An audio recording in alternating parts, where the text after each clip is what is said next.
Hello and welcome to this video. This is coverage of round 2 of the London Chess Classics, the final leg of the World Chess Tour.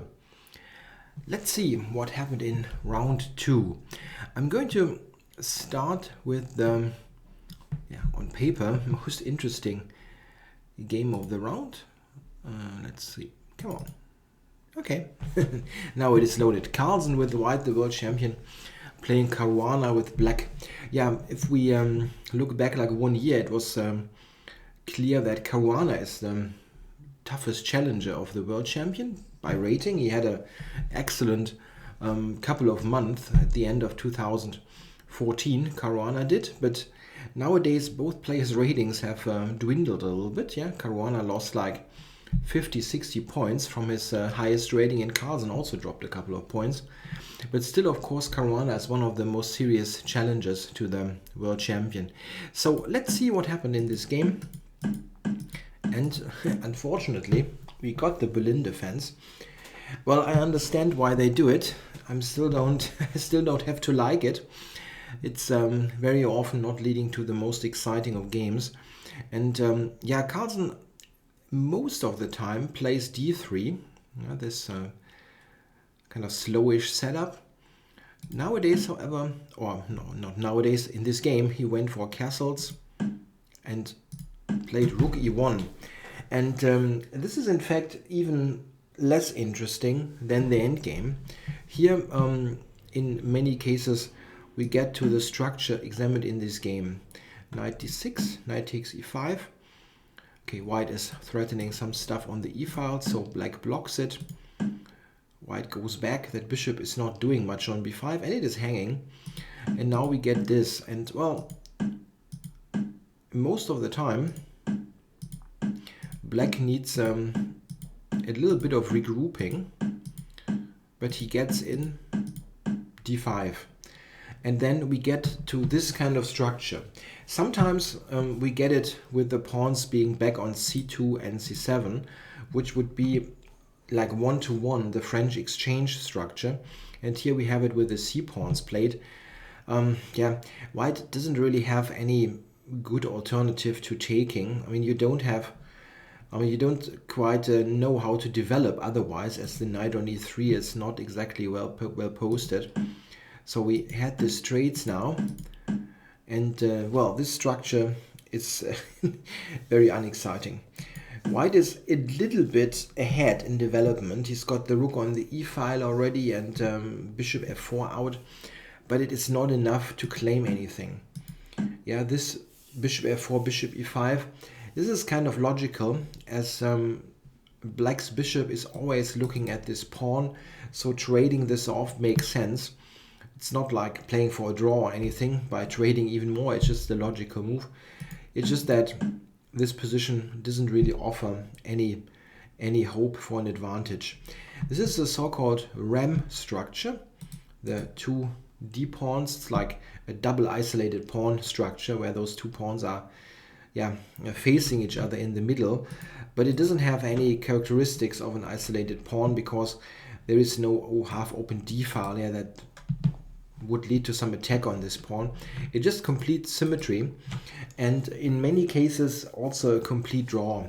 Here, however, white is a little bit quicker. The rook is on e5, so it's a very risk-free way of playing. And we see how it continues. White is the first to make some pressure on d5, but Caruana is playing this, I think, perfectly well. He covers the pawn with the queen, bishop b5. Yeah, and now he goes for an active approach. Yeah, not defending the pawn passively. There are a couple of possibilities. Black can also do this, for example. But here, something like, let's say, rook e1 threatens mate, bishop e6, and then going back. It's not great, it's absolutely not great for white, but here you can imagine white maybe being a little bit quicker on the c-file and so on. It's very little, but he decided for an active approach. He played queen to b6, and this idea, just giving up the pawn for activity, is well known from some lines of the Petrov defense that are kind of similar in nature. Yeah, white takes the pawn, and now black gains a little bit of time. A6, bishop back, bishop e6, and we see that black has this counterplay against the two pawns. This is a mate threat, but g6 of course defends it. Also introduces the idea bishop f5. And here black, I think, has no problems whatsoever. White has a hard time to defend the pawns in the first place. So the way it went, I think, was the relatively best choice. Carlsen returned that b2 pawn and yeah, set his hopes on his d pawn. Rook d8. Yeah, it's important to take note that if white takes this, if black takes this, that things can be a little bit uncomfortable if the white queen gets to control that diagonal. It's probably not brilliant, but this kind of idea can be problematic. So putting the rook on d8 makes lots of sense. d6, for example, now if you would take here, then queen d4 is absolutely, yeah, it's a huge problem for black. You have this issue that you cannot take this pawn. For example, let's say queen a3. Yeah, queen a3 is probably not working at all. Something like this is a big problem. Queen d6 loses to this tactic. This is important. Allowing white to go to d4 is simply not a good idea. He just played rook d7. It looks a little bit scary, that move, because it allows rook e8, but black has the g7 square for the king, and this is very safe. The black queen controlling that diagonal is very, very crucial. Yeah, and here Carlsen, he tried a little bit, but ultimately it wasn't doing much. F4, yeah, that weakens a lot and ultimately led to the perpetual that we were heading for. But it's very difficult to do anything without the move either, because, well, the queen is very strong on e5. It's just in the middle of the board, and you're also tied to that pawn, so you cannot freely move the rook and queen. It is just a drawish position. Check. Yeah, white won the rook, but of course, check. Here we go, and this is a perpetual. White has no way of getting out of this. This was check. Played those moves, and it is a draw. Yeah, here we have another check coming, or white can also go here, but then you've got the check here, and again there is again there is no escape. So at the end, a draw. Not the most exciting of games, but yeah, it is very difficult against this Berlin defense in the Rui. It's a huge problem for the e4 players, that this line is so exceptionally solid for black. It's yeah, it's difficult on that very top level. On an amateur level, it's not so much of an issue, because the Berlin defense is not very popular on the amateur level. Quite surprisingly, it hasn't really caught up there. I mean, lots of amateur players, they rather want more exciting games, but still, if you like somewhat dryish positions, it's basically the ideal opening to play. Okay, so let's go for the next game, Topalov Grishuk, and there's a reason why I'm going for that, because it's the same opening, and it's a case of getting rid of those getting rid of those games. So here d3 was played, not the end game that we saw in the game in round 1, where Nakamura had black against I think it was Grishuk, right? It was Grishuk Nakamura, where they played the end game. Here d3 is played, and black now gets the good solid development that we are used to from the Berlin. h3 and now a6. Many possibilities. Black can also play a setup based on knight e7 that has been popular recently, but a6 is of course a normal move. Yeah, Topalov decides to take there. Yeah, that cannot trouble black that much, but it's difficult to get somewhere with other tries as well. Okay, this is of course the normal move, but then black goes b5, something like this, and possibly even a quick d5 is on. It's also nothing special for white. Okay, the capture and castles. Yeah, now Grishuk goes rook e8, rook e1 and h6. Yeah, h6 is a bit of a more restrained move. It anticipates a further knight f1 with bishop g5 ideas. He had played a d5 in an earlier game in 2000. What is that? 12 or 13? I didn't save the game reference. I just looked it up. That was played. It was played against Carlsen, and Carlsen won a nice game there with e takes, queen takes, knight b3, and further c4 was played, and bishop e3. White was a little bit better there, and I think in this game Grishuk simply had, he had basically looked at this and decided that it's a wise decision just to keep the pawn structure as it is and not change it so much. This is a very decent idea, it seems. It's not so easy for white to make a clear suggestion what he should do, as opening up the position is of course something you have to consider carefully, as black has got the two bishops. So normal regrouping, bishop to d7, bishop e3, and now queen b8. Interesting maneuver, but why not? Yeah, the queen is looking at this, at the bishop.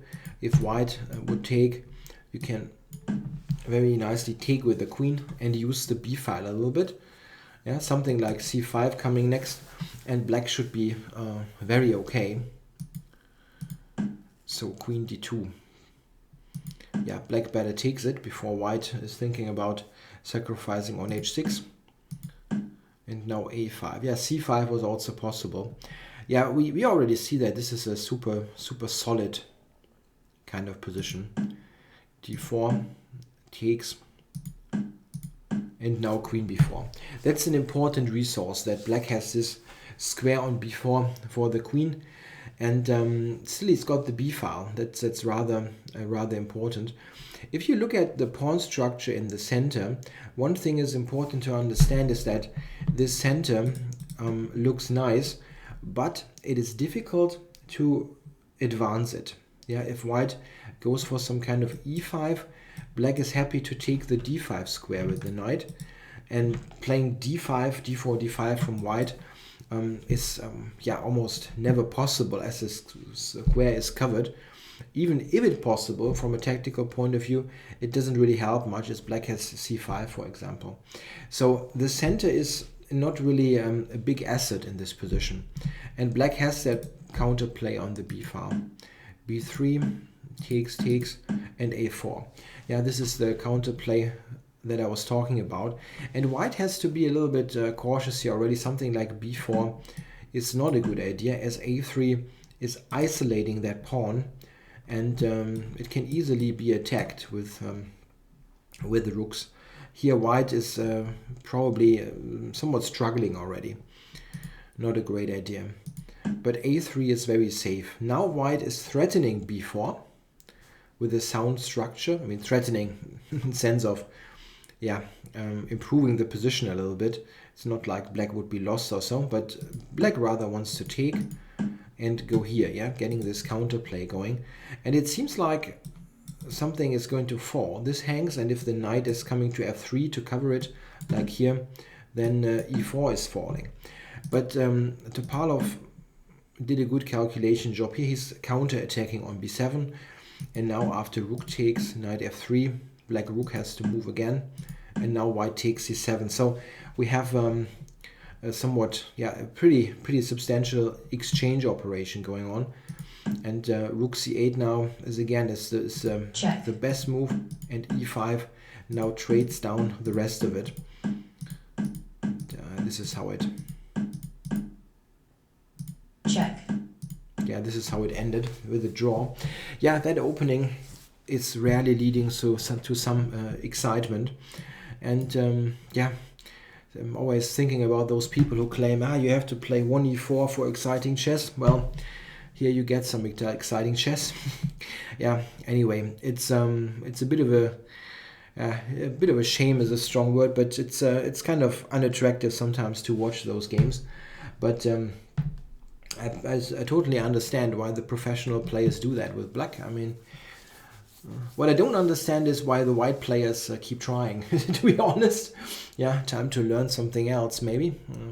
Many e4 players now switch to d4 or knight f3 or other ideas, at least as the occasional weapon if they suspect the other guy of playing the Berlin.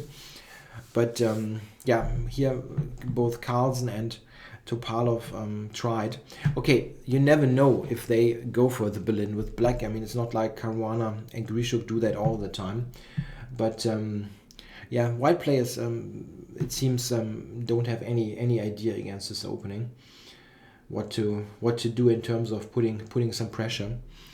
Okay, so next game is Giri with white against Mickey Adams. Giri, the only winner of the first round, and he's playing the local guy. But okay, Adams is a world-class player, so it's not like he's a complete outsider here. Yeah, we've got the Nimzo. Yeah, Giri is also a Catalan player, but here he goes for the Nimzo, and Adams plays d5. This was to be expected. This is his main move, and he had a couple of interesting games in the recent month with one particular line that I do recommend to my students quite a bit. This is this line: takes, bishop g5, h6, bishop h4, and then c5, dc5, and castles. This is a line that was virtually unknown until, yeah, let's say last year when Adams played it a bit. And black plays like bishop e6, knight d7, and rook c8 is a very active piece play and seems to be very okay. So Giri avoided that and went a3. Check. Takes. Yeah, and here Adams somewhat surprisingly goes for the move knight e4. Not that this is an unknown move, it is one of the main lines, but in most games nowadays, black goes for castles and then plays something like this with very good equalizing chances as well. Nimzo is a very good opening after all. Yeah, this however is played, and c5. This is a somewhat older line, but also a good one. Takes, and knight c6. The thing is, black has a huge development advantage. Yeah? Both knights are out, and the only developed piece is the white queen. Yeah, knight f3, check. Queen a5 check, bishop d2. Yeah, here black has a choice. He can play this move, or he can take on d2 if I'm not mistaken. This is also possible. Takes, and takes here. I think in both cases black has very decent chances of equalizing. And yeah, this was played in the actual game. D takes. Yeah, black can also try d4, I believe, but this is a bit more risky as white has stuff like b4, queen e7, and now it's an idea to just let black take here and play this position. Yeah, white has more space, and sometimes he's got ideas like c5 and some nice outposts for the knight. This is the more sound move, let's say, and very understandable here in Adams' case. He wants to have a sound, solid position with black. He has he's playing in this tournament with that unlucky pairing number that gives him two blacks to start with. So in this field of this pool of sharks, let's say, if you play two draws with black at the beginning, it's pretty good. So play solid is good. So castles, b4, queen back to e7, bishop d3, gaining a little time, and queen c3. This is a good move, I guess, queen c3. It has this idea to play b5 and ask this knight where it is intending to go. this is especially relevant here, where knight d8 has to be played. And this looks a little bit uncomfortable.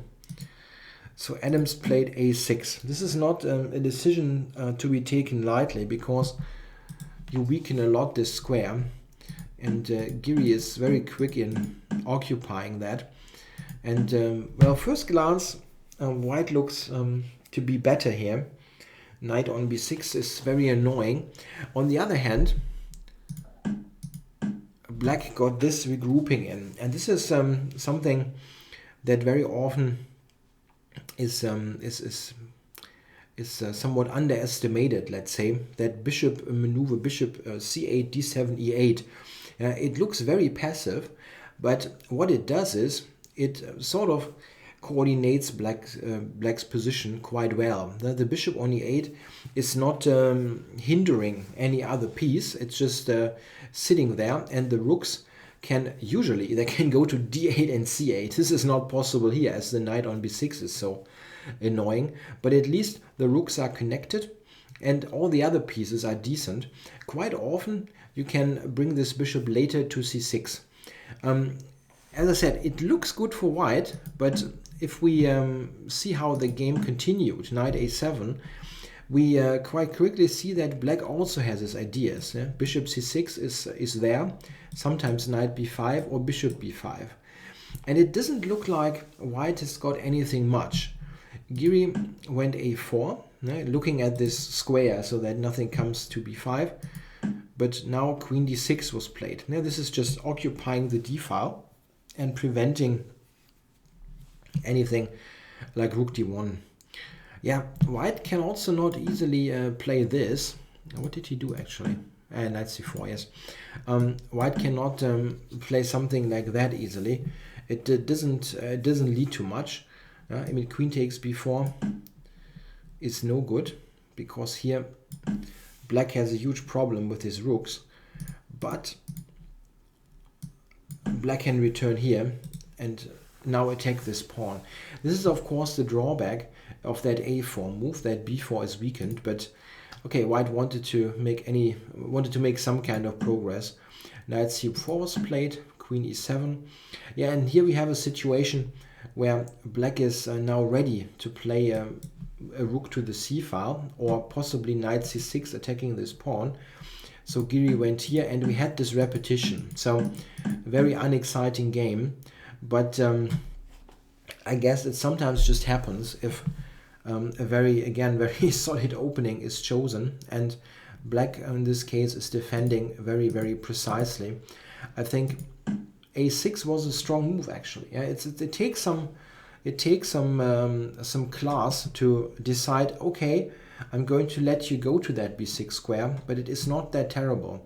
And it really seems to be. It looks awful to allow the knight there, but this setup is pretty okay for black. Yeah? He's got that knight a7 idea, and then he can activate himself. This is the sign of really strong player, that you allow sometimes things that look a little bit strange, but they are not that difficult, in fact, to neutralize if you have planned it precisely beforehand. So a good game here by Adams. I know it's just a 20-something move draw, but if you you have to appreciate how difficult it is sometimes there with black, and a good job, I think, here to make that very, very sound draw. Okay, let's go to Aronian Anand and see what we got here. Got the Rogozin. Yeah, that's also one of the topical lines in modern top-level chess. The Rogozin defense of the Queen's Gambit. In fact, both players have played this opening against one another a couple of times, and with both colors. Yeah, we also had games Anand with white against Aronian, also pretty recently. So what is Aronian coming up with now? What does he have prepared? And it is the exciting move bishop d2. Yeah, okay, I'm just making a little bit of fun here. This is the kind of move that looks super inoffensive, yeah, like, what is that? The main idea, I guess, is that the main lines are kind of stale at the moment as well. So it's a try at getting something, just something else, and play a game. It shouldn't trouble black so much, but on the other hand, I mean, it is just a game that is going to be played. c5 and a3. Yeah, white gets this bishop pair, as we are accustomed to in the Rogozin or in the Nimzo type of openings.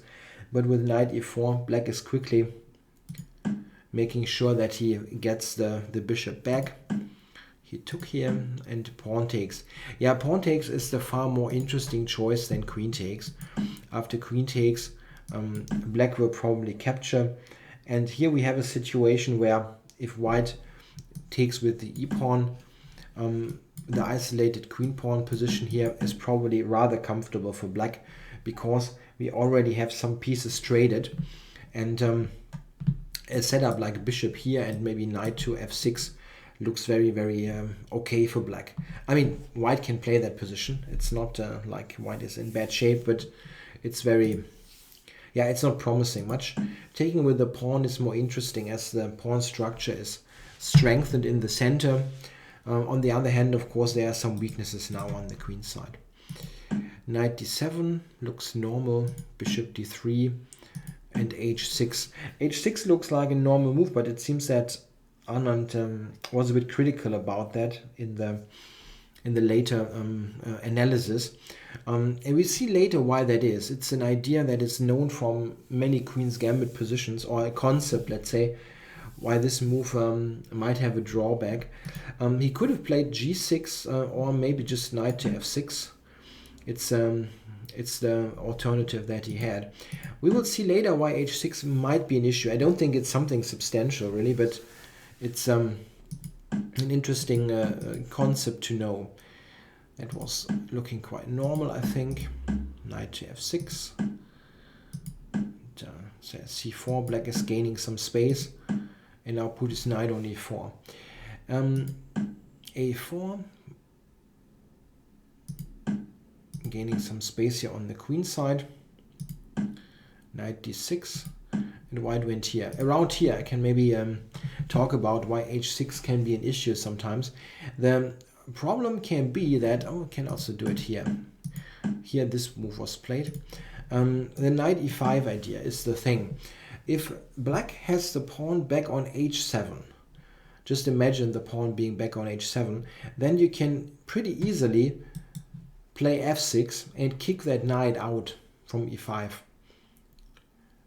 White basically has to go back to f3, nothing happens. I mean, he probably wouldn't have played knight e5 in the first place with a pawn back there. If you go f6 here, you have seriously weakened your light squares here. And this is something that can be a problem long term, especially because of those weaknesses. They are around the king. And that h6 move is, this theme is happening quite a bit also in the exchange variation of the Queen's Gambit. For example, if we go back to move 1, so that we have, just want to show the general concept. If black is playing h6 in any of those structures, he has to be aware that whenever white puts something on e5, I just show the general idea like this. And let's say, okay, I know that it's not perfectly, this is not a theoretical line or anything, but something like that. If you imagine this here, in other cases, black might be able to move that knight and play f6. And here this is simply not possible, as the light squares are so much weakened. Having played h6 is a pretty big disadvantage in comparison to the position with the knight back here. If the knight is back on, if the pawn is back on h7, then black might play knight f8, that knight back, and play f6. And with h6 played, this is a difference. So this little pawn move can be quite a substantial, subtlety. So back to the game. Yeah, I think that Aronian probably should have tried knight e5 here, and then see what happens, let's say. White here looks to be a little bit more comfortable, as he at least has this idea of playing some f3 e4 later. Not easy to get in under perfect circumstances, but it is an idea at least. And yeah, white on the other hand, black on the other hand, cannot do that much. As I said, f6 is difficult to play, and you mostly have to sit and wait. It's not easy also to prepare something on the queen side, as queen b4 and a5. This kind of pressure here is somewhat annoying. White is a little bit better here, but rook e1 was played, and after bishop f5, this trade now was unavoidable, and here the worst is definitely over. One reason is that now a knight e5 move is less critical, as f6 is not a big problem now, as the queens are traded. Yeah, those light squared weaknesses, they have this long-term problematic character, especially if there are queens on the board, which is not the case here anymore. And here also note how good this knight is. Yeah, it covers this, it looks at this, and pretty much ties the whole position together. Yeah, we had a couple of more moves, but you can already guess that this also ends in a draw. Yeah, there's really no headway to be made. It sometimes feels like, okay, after move 30, a draw already, shouldn't they continue and fight and whatever? It's very difficult to suggest something here. If you go away from this status quo that you have, you're probably damaging your position. Yeah, it's one of those cases where I think yeah, there are those ideas, yeah, of giving like 3 points for a win and so on. This is all nice and good, but sometimes a draw is just what is right in a position. It's just nothing to be done about it. If you feel bad about that, you have to think about other ideas, I think, than 3 points for a win. They had this in the London Chess Classics once, more than once, and it never really had any effect on having more wins. just doesn't work. Okay, so 4 games, 4 draws, and let's go for the 5th game. Nakamura with white against MVL. Are you kidding me? No, I'm not. This is exactly what was played. Nakamura, one of the most aggressive players around, goes for an e3 setup here against MVL's knight f6, g6. What is the idea? There is an idea. It's not just like some lame opening. The idea is that MVL is a huge Grunfeld expert, and Nakamura had a specific idea here. Bishop g7, c4. This line is actually quite popular in recent years. I mean, with some limits. Yeah, it's not like it's all the rage, but it is seen sometimes in the games of the top players, because they don't really manage to find anything against the Grunfeld. And here, if black wants to play Grunfeld like d5, the point is that white is taking, knight takes, and now he's able to play e4. Okay, this is e3 and e4. It's 2 moves. That's all good. It doesn't look very dangerous. But what it does is, black now has to move the knight again. He cannot capture on c3. There is no knight to capture.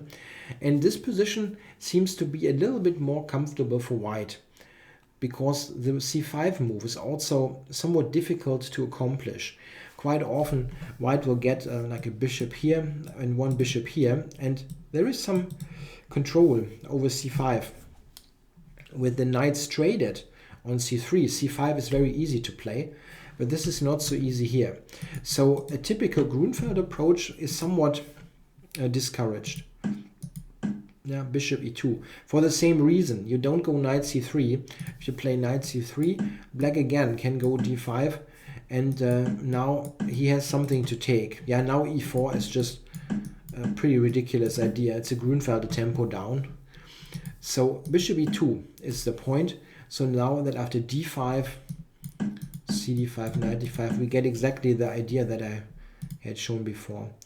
So this is not working. So what does black do? He usually goes for something with c5 or with d6. So a King's Indian or some kind of Benoni invitation. Yeah, here white goes d5. This is the only way to try to do something with this opening. If white castles, then black is happy to take and play d5. And this is a little bit like a Tarrasch Queen's Gambit with colors reversed. Or if you want a different kind of classification, it's like a Panov variation of the Caro-Kann, where white has played the completely harmless bishop e2 and castles. So here black has no problems whatsoever. He's rather even the more comfortable here. I mean, it's equal, yeah, but I'd rather be black because I know what I need to do, play against that weak pawn. So that's not the idea. d5 is the idea. Okay, d6, knight c3, e6, castles, takes. So we've got a modern Benoni where white has played the moves e3 and bishop e2. Can that be any dangerous? Probably objectively not, but it's still a playable position, and it's not the Grunfeld. So it's white probably got what he wanted, even though we see that MVL has a pretty interesting setup now up his sleeve. He plays knight a6, which is not, I mean, the knight is going to that square quite often in the Benoni, but there were a couple of alternatives. Yeah, bishop g4, for example, looks decent, or just rook e8. After rook e8, white is probably doing this and then e4. He's really just playing the Benoni a tempo down. Okay, knight a6. Interesting. Knight d2. That is the idea. You want to play e4 at some point. Otherwise, it's completely inoffensive. Rook b8. And now e4. Rook e8. I think that black setup here is really quite interesting. It's not easy now for white to play a good move. Not easy at all. What do you want to play? Knight c4 is blundering the e4 pawn. Yeah, so this is no good. You want to go to c4, however, to somehow untie this position. Bishop on c1. It cannot stay there forever like that. So what do? You can play some, can cover it with a piece, but this is also not that great. In some cases, black has a quick b5 available. Yeah, b5 now is possible as the bishop has left this diagonal, or sometimes this is also an idea, directly looking at this square. And black probably will go there and take the bishop, yeah, because trading a pair of minor pieces is generally favorable for black and the Benoni, and you don't mind to get the dark squared bishop for your knight. Here white probably is inclined to go back to e2. So bishop f3 is also no good. And okay, you can play some stuff like rook e1 and trying to go back, but I mean black is going here and preparing a quick b5. So I'm not sure. What Nakamura did is probably the most aggressive move. He played f3, and it's logical, rather. You want to play here and then somehow develop your bishop. And now a very direct and I think good move by MVL. He goes knight h5. This is just looking at this square and looking at this check. And in some cases, I mean, if white is now playing something, okay, this is rather stupid, but let's do it. Yeah, you have to even be aware of ideas like that, threatening mate. Yeah, and here white has to play something like this to avoid immediate disaster. And well, this is absolutely no good. So black has some concrete ideas with that. Nakamura went f4. I mean, it ultimately didn't lead to something great, but it's hard to suggest something else. Yeah, and he just dropped back. Black has provoked that f4 move, and now this pressure is felt again. You cannot move knight c4. You don't want to blunder the e4 pawn. But how do you untangle this position? It feels like there's already some pressure on white's center. Nakamura went king h1. That's a kind of a, yeah, I don't know what to do move, so I do something useful and see what happens. Knight c7. And now a4. Yeah, well, b5 was on the card, so you had to do something there. Yeah, black goes a6, as we probably can expect, and now a5 to prevent the immediate b5 coming. However, that has a drawback as well, and here it is. The knight comes to b5, and well, this is something that you really don't want to see. Yeah, Nakamura is in some kind of trouble here. That opening didn't go so well, and there are already a couple of continuations that look pretty bad. For example, if you play something something slow like rook e1, yeah, to prepare a knight move, then black is going with this, and he wants to go knight g4, and it's already so tricky that this is losing straight away. Yeah, it's a very aggressive Benoni idea. Yeah, it's a nice way of getting checkmated quickly. Check. Here. Check. Yeah, and mate. That's no good. Nakamura ultimately decided to play e5. This move is basically saying, okay, it is kind of screwed up, so let's try to just muddy the waters. Black took that pawn, of course, and now knight c4. White is freeing himself this way. I think it's a good practical decision. If you just sit around there and have no active idea whatsoever, it's probably not going to end well. So just do something active. Rook f5. It's a bit of a funny spot for the rook, but it is just a good active square, and there is no easy way for white to make use of it. I mean, what are you going to do? Something like g4. Oops. Check. Yeah, something simple like that does not work. Yeah, this was played by Nakamura. The idea is to maybe go over to g3 and attack the rook. And yeah, here MVL goes for a very interesting decision, and it's leading to a black advantage. It's just that there were a couple of interesting moves here. Black, for example, also, I can tell you what he did first. He just took that bishop, to sacrificing the exchange, and it's not a bad move. It's just that he had alternatives. Some moves suggested by the engines, for example, are knight h5 and knight g4, freeing that bishop. For example, knight h5 can be pretty interesting to explore. Yeah, what is white supposed to do? Again, if he goes g4, he's going to get killed quickly. The rook is hanging, and there is knight d4 in the threat. Note that white's position is entirely uncoordinated. This is lost straight away. Oops, I'm sorry. Yeah, knight h5 was the thing. Yeah, queen d3 is looking like the toughest defense. Yeah, now maybe allowing some g4 move. Yeah, but black has ideas here. He can go queen h4, for example. That was the idea of moving the knight. Yeah, queen to h4. Or knight d4 is also an interesting choice. Getting, it was knight d4, right? Yeah, my analysis was this. This and this is also an interesting way to play. Yeah, getting this into the mix and now threatening queen h4. Black is also, I think, better in this position. An interesting point is that after g4, there is the move queen h4, with the very computerish point that after this, bishop b5 is very strong. It's pretty hard to to believe, but what is the idea? Now, if white, for example, takes here, black is going to recapture. Something like, let's say, this is normal looking moves. Black has this idea. This is the idea. Bishop e5, now threatening mate on h2. And there's this threat as well.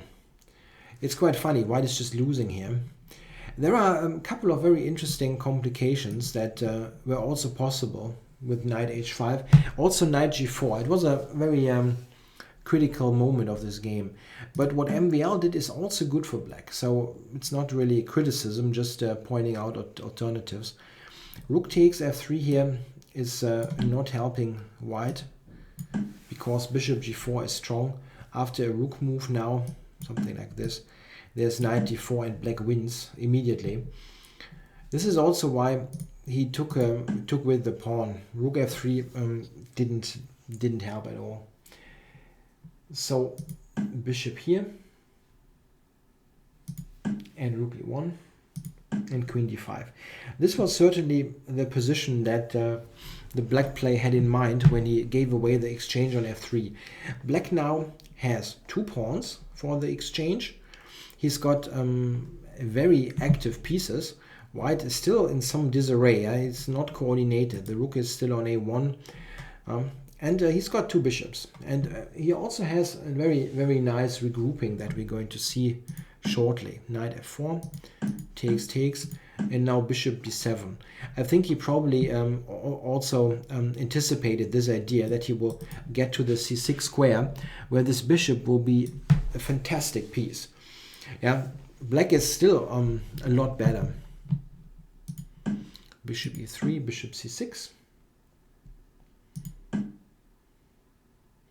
King g2.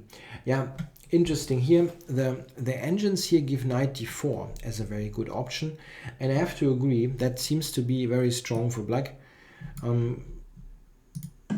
Here Maxime played rook e8, which is not bad, but this is, it seems even more powerful. Attacking f3, and if white takes, this pawn is pretty strong. Black has also yeah, some nice ways of increasing the pressure.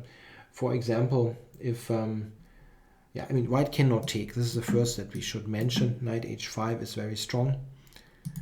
So white has to play some other move. Let's say knight b6, at least putting this on a safe square. Then black will just go rook d8 and support that pawn. Again, 2 pawns, the total bishop pair. Yeah, 2 bishops against 2 knights, and a very good coordination. It seems that black is in great shape, but it was a choice of many continuations that all look good. So it's not easy to play. I mean, it's easy to play in a way that you don't feel very yeah, under much pressure as black, because you just have a choice of good things. But it's tough to select the best one. So g5 and g4, that was his idea with rook e8. Yeah, fighting for the light squares here and getting some kind of knight check in. Knight e5 and bishop b5, rook g1, h5. There were a couple of alternatives, but I don't want to spend an hour on that game. h5, and now I think if Nakamura now plays rook a to e1, this he's still worse, but it's a game. It's still very interesting. He goes h3, however, and this seems that this move should ultimately lose. However, the reason why it is lost is yeah, it's kind of inhuman to expect someone to find that. We'll see now what it was. This was played by MVL, but what he could have done is he could have taken on f3, and this is a very fearless move, of course, as bishop h6 is in the position. So what is it? Bishop h6. What is the point? Yeah, black can check. Check. This is the point. King back here. And the amazing resource that black has is he can play king to h7, and now after bishop takes, black has to move bishop e6, and this whole sequence is, as I said, completely inhuman. What is the point? The threat is bishop h3, and white cannot defend against that. He's a whole rook up. I mean, almost. Yeah, black has 3 pawns. But he's a rook up, but he cannot defend against bishop takes h3. Also note that I mean, like, okay, can go here, yeah, and but then we just take here, and now black has 3 pawns, and he's got tons of threats. This pawn is super dangerous. There's the f6 idea, and so on.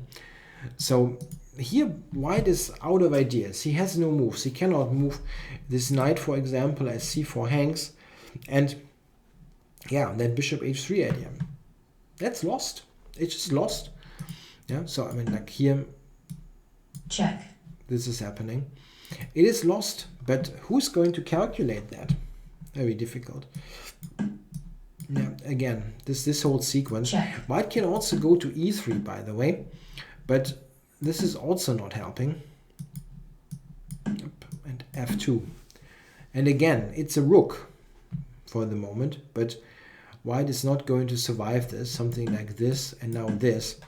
It's just terrible. There are tons of ideas like check here, check here. White is losing. This is something that if your engine says like -2, where you say, you could have seen that. But well, we have to be still aware that humans are not computers. You cannot calculate all kinds of crazy variations that the engine sees immediately. He did this, and this is also not looking too bad, of course. Yeah, black has many good choices, but objectively speaking, just if you look at, let's say, pure mathematics that the engine is presenting you, then g takes f3 would have won the game. So this is what he was going for, but in comparison, it is just far less convincing. Especially if you think about white's king position. Now white's king is quite safe. There are a couple of pieces traded, and white should have no big issue in holding this endgame. In fact, the way it went, check, is rather black who needs to be a little bit cautious that the white rooks don't get too active. Okay, I don't want to look at this too much. It seems that the moment when black got this setup, he could be relatively satisfied. The knight is covering this, the h-pawn is not going anywhere, and he activated his rook now. This is probably just a draw. There's nothing great that white can try. Check. They repeated a check, couple of times and check. then agreed to that draw. So this was the only somewhat interesting game of the round. And probably some spoiled opportunities for black. I think especially g takes f3 would have won the game, even though this is something that I don't think even the absolute best players in the world would be frustrated or anything that they couldn't figure that one out. Still a little bit of a disappointment. MVL, I think, had a very good position and good chances to win, but couldn't make it work at the end. Okay, so this round wasn't so exciting, somewhat lame games, but I think the final game here, Nakamura Vashila Graf, was a nice compensation for some other not so exciting games. Make sure to watch also coverage of round 3, and if you are a member of the ICC, the Internet Chess Club, you can also watch the live commentary of the ICC, which is provided by for round 3 by Lars Bo Hansen, the Danish grandmaster, together with me. So if you like to watch me or listen to me doing live commentary and you are on the ICC, make sure to join in for round 3. It has Anand against Magnus Carlsen, so duel of the, let's not screw it up, 15th and 16th world champion. Okay guys, thanks for watching.